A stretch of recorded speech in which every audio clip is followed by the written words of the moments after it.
गणानां त्वा गणपतिगुं हवामहे कविं कवीनामुपमश्रवस्तमम् ज्येष्ठराजं ब्रह्मणस्पत नः शृण्वन्नोतिभिः सीदसादनम् प्रणो देवी सरस्वती वाजेभिर्वाजिनीवती धीनामभित्रयवतु गणेशाय नमः सरस्वत्यै नमः श्रीगुरुभ्यो नमः हरिः ओम् ॐ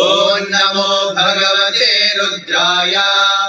ॐ नमस्ते रुद्रमन्यव उतोत इषवे नमः